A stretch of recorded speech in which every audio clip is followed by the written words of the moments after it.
দর্শক, সেনাপ্রধানকে নিয়ে আদতে কি হচ্ছে? সেনাপ্রধানকে নিয়ে এত আলোচনা, এত সমালোচনা কেন? সেনাপ্রধানকে নিয়ে বিশেষ করে বিদেশে অবস্থানরত কেউ কেউ যারা সামাজিক যোগাযোগ মাধ্যমে কন্টেন্ট তৈরি করেন, তারা নানা রকমের কথা বলছেন। সেগুলো কি কোনো ভিত্তি রয়েছে? কেউ বলছেন সেনাবাহিনীর মধ্যে কু হওয়ার পসিবিলিটি তৈরি হয়েছে, কেউ বলছেন সেনাবাহিনী রাষ্ট্র ক্ষমতা দখল করতে পারে, কেউ বলছেন বঙ্গভবনে অতিরিক্ত সেনা মোতায়েন করা হয়েছে কি জন্য, কেউ বলছেন সেনাপ্রধান আওয়ামী লীগের পক্ষে নানা রকমের কার্যক্রম করছে, প্রফেসর ইউনূসের সরকারের বিপক্ষে কাজ করছে।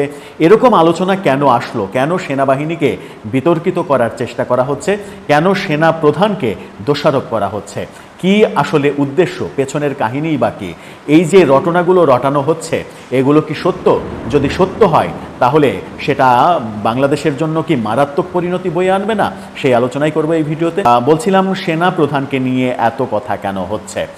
সেনাপ্রধানকে নিয়ে নানা রকমের কথা ছড়িয়েছে। তিনি বঙ্গভবনে অতিরিক্ত সেনা মোতায়েন করেছেন এবং সেনাবাহিনীর মধ্যে তিনি বলেছেন যে বঙ্গভবনে যে কোনো সময় রাষ্ট্রপতির বিরুদ্ধে লং মার্চ হতে পারে, রাষ্ট্রপতিকে সরিয়ে দেওয়ার চেষ্টা করা হতে পারে। সেই লং মার্চ যেন ঠেকানো যায় সেই কারণেই অতিরিক্ত সেনা মোতায়েন করা হয়েছে। আবার কেউ কেউ বলছেন যে ডক্টর ইউনূসের সঙ্গে সেনাপ্রধানের সম্পর্কটা রিসেন্ট ভালো যাচ্ছে না, সেনাপ্রধান চাননি আওয়ামী লীগের বিরুদ্ধে কোনো অ্যাকশান নিতে।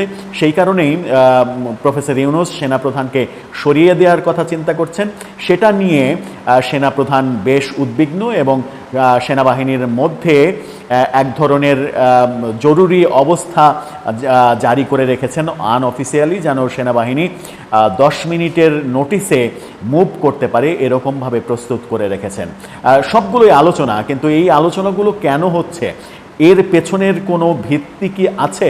এদিকে সেনাপ্রধানের ব্যাপারে সাংবাদিক ইলিয়াস হোসেন আমেরিকা থেকে সামাজিক যোগাযোগ মাধ্যমে লিখেছেন যে ফ্যাসিবাদপন্থী কিছু সেনাপতি রাষ্ট্রদ্রোহিতার চেষ্টায় লিপ্ত। আওয়ামী লীগের কার্যক্রম নিষিদ্ধ হওয়ার পর সেনাপ্রধানের নেতৃত্বে কিছু জেনারেল আতঙ্কিত হয়ে পড়েছেন। তারা এখনও ইন্ডিয়ার প্রভাবের অধীনে কাজ করছেন।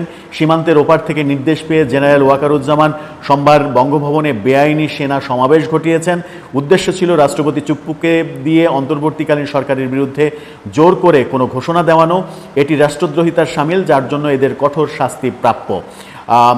এরপরে তিনি লিখেছেন, গতকাল সেনাপ্রধান বেশ কিছু অফিসারের সাথে বৈঠক করেছেন। এরপর গুজব রটে যে অন্তর্বর্তীকালীন সরকার প্রধান ডক্টর ইউনূস নাকি সেনাপ্রধানকে অপসারণ করতে চান। এই গুজব ছড়িয়ে জুনিয়র অফিসার ও সৈনিকদের সমর্থন আদায়ের চেষ্টা করা হয়, তবে তা ব্যর্থ হয়। আগামী কয়েকদিন বাংলাদেশে সেনা অভ্যুত্থানের ঝুঁকি থাকতে পারে, তবে তরুণ অফিসার এবং সাধারণ সৈনিকদের সমর্থন না পাওয়ায় শীর্ষ জেনারেলদের সফল হওয়ার সম্ভাবনা কম, এমন কথা ইলিয়াস হোসেন লিখেছেন। কোন তথ্যের ভিত্তিতে তিনি লিখেছেন সেটা স্পষ্ট নয়, হয়তো তার কাছে কোনো তথ্য রয়েছে, কিন্তু একেবারে ভেতরের, একেবারে সেন্সিটিভ যে ব্যাপারগুলো নিয়ে তিনি ওপেন সামাজিক যোগাযোগ মাধ্যমে লিখেছেন, এর পেছনে কি সত্যি কোনো বাস্তবতা রয়েছে?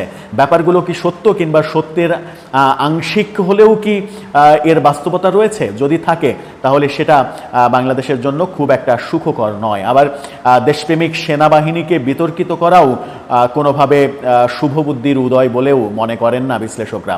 সেনাবাহিনী নিয়ে যে ধরনের বিতর্ককে উস্কে দেওয়া হচ্ছে, কোনো ইউটিউবার বলার চেষ্টা করছেন যে সেনাপ্রধান সেনা নিবাসে, প্রত্যেকটা সেনা নিবাসে জরুরি নোটিশ দিয়ে রেখেছেন, যেন নোটিশ দেওয়ার সাথে সাথে 10 মিনিটের মধ্যে তারা মুভ অন করতে পারে, বেরিয়ে আসতে পারে, যে কোনো মুভমেন্টে যেতে পারে, এরকম অবস্থা তৈরি করে রেখেছেন।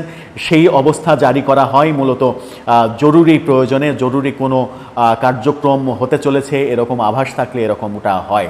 আদতে এই যে আলোচনাগুলো, এই আলোচনাগুলোর কি কোনো ভিত্তি রয়েছে, নাকি শুধুমাত্র সেনাবাহিনীকে কিংবা সেনাপ্রধানকে বিতর্কিত করার জন্যই এগুলো সামনে আনা হচ্ছে এবং এক ধরনের চেষ্টাও চালানো হচ্ছে যেন সেনাপ্রধানকে সরিয়ে দেওয়া যায়? সেনাপ্রধানকে সরিয়ে দিলে কি কোনো পক্ষের লাভ হবে?